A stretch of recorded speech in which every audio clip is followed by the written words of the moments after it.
তুমি যে চান্স পাইলে না, এটা দোষ কার আসলে? টিচারের, প্ল্যাটফর্মের ভাইয়ার, কোচিং সেন্টারের, তোমার বাপ মায়ের, ভাগ্যের, কোটা সিস্টেমের? Logical answer. তুমি যদি পেইন থেকে মুক্ত হইতে চাও, দোষটা কার ঘাড়ে দিবা? যদি ইনস্ট্যান্ট রিলিফ চাও, দোষটা দিবা মানুষের ঘাড়ে, যে এই প্ল্যাটফর্ম, এই টিচার, এই যে কোটা সিস্টেম, আমি চান্স পাইনি এই জন্য। এটা ইনস্ট্যান্ট রিলিফ দিবে, but deep down inside you know এটা প্রপার রিজন না। তুমি যে চান্স পাও নাই, এটা সবচেয়ে বড় দোষ কার? Your self.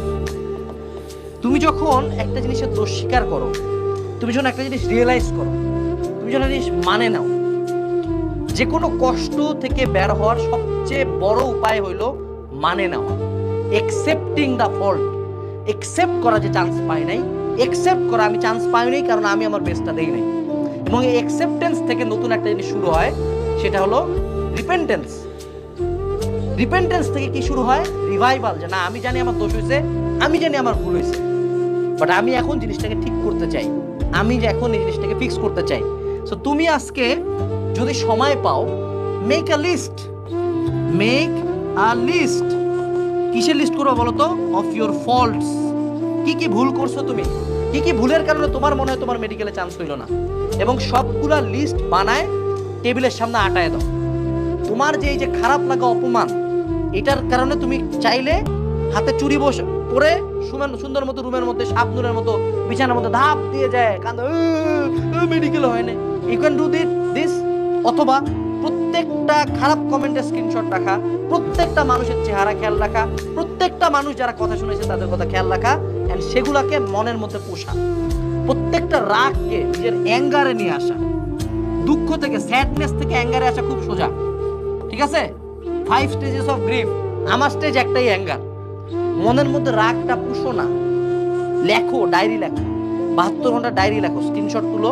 স্ক্রিনশট সবচেয়ে নেগেটিভ যে কমেন্টটা হয়েছে না তোমাকে নিয়ে, ওটা স্ক্রিনশট ওয়ালপেপারে দিয়ে মনের মধ্যে একটা চ্যাট উঠছে না, 72 ঘন্টা পরে এই চ্যাটটা যাবে পড়াশোনা এবং বইয়ের উপর। 72 ঘন্টা পরে যেই কোর্সে থাকবা, যেই বইতে থাকবা, সামনে যা থাকবে, এমন পড়া দিবা যাতে গলা ভাঙে যায়। এতক্ষণ ধরে লিখবা যাতে আঙ্গুল ব্যথা করে, এতক্ষণ চেয়ারে বসে থাকবা যাতে কোমর ব্যথা করে। মেক শিওর রাগটা প্রপার জায়গায় যায়। রাগের কারণে, দুঃখের কারণে হার মানে না, এটা তো খুব কোয়াইট ইজি জিনিস, খুব ইজি। গিভ আপ করা খুব ইজি। আমার মধ্যে সুইসাইড করা খুব ইজি। একটা রিক্সাওয়ালা চালিয়ে কালকে সুইসাইড করতে পারে, ভ্যালিড রিজন আছে তার কাছে, বাট সে কি করে? ফাইট করে।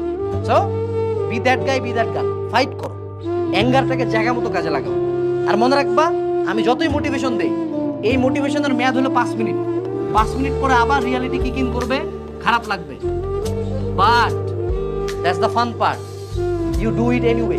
লাইনটা কি? You do it anyway. আজকে তুমি চান্স পাও নাই, একটু তোমাকে খেয়াল করাই দেই তো। ওই যে অ্যাডমিশন টাইমে কয়েকটা দিন যে বাইরে ঘুরতে গেছিলা, খেলেছে না? ওই যে পুরা রাত যে ফোনগুলো স্ক্রল করতেছিলা, খেলেছে না? তোর বন্ধুরা পড়তেছিল, তুই স্ক্রল করতেছিলা। ওই যে প্রেম করতেছিলা খুবই, ওই যে অনলাইনে একদম বিশাল বড় হিরো হয়ে গেছিলা। ওই যে একদিন পড়ার কথা ছিল, পড়ো নাই। ওই যে এক্সামটা দেওয়ার কথা ছিল, দিতে গেলা না।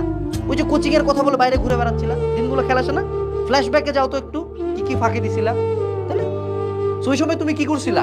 তোমার ফিলিংস এর দিকে তাকাইছিলা, যে আজকে ইচ্ছা করতেছে না তাই পড়বো না। You thought about your feelings. But আজকে থেকে ট্রাই করো, ফাক ফিলিংস। কোনো ফিলিংস এর কিচ্ছু নাই, ভালো লাগতেছে খারাপ লাগে কিচ্ছু না, পড়বো। যতক্ষণ পর্যন্ত আমার পাবলিকে একটা সিট না হয়, আমি পড়বো। যতক্ষণ পর্যন্ত ওদের মুখটা চুপ না হয়, আমি পড়বো। যতক্ষণ পর্যন্ত আমি মেক শিওর না করি যে আমার রিভেঞ্জটা পূরণ হয়েছে, আমি পড়বো। যদি এই মেন্টালিটি মাথায় নাও, দেখবা শুধু পাবলিকে চান্স পায়, লাইফে অনেক দূর গেছো। ভাইয়া পাবলিকের সিট কি সব কিছু?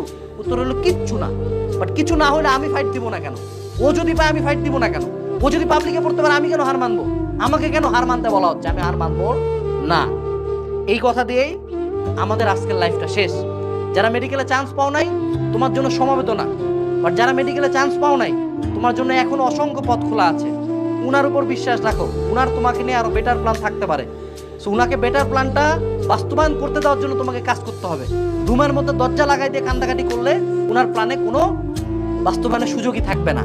তুমি বাঘের সামনে দাঁড়ায় যদি বলো আল্লাহ আমারে বাঁচাও, তা না, তোমার দৌড় দিতে হবে, উনি দেখবা বাঁচাই দিবে। That's the final thing. এটুকুই ছিল আজকের এই লাইভে। সকলের জন্য শুভকামনা।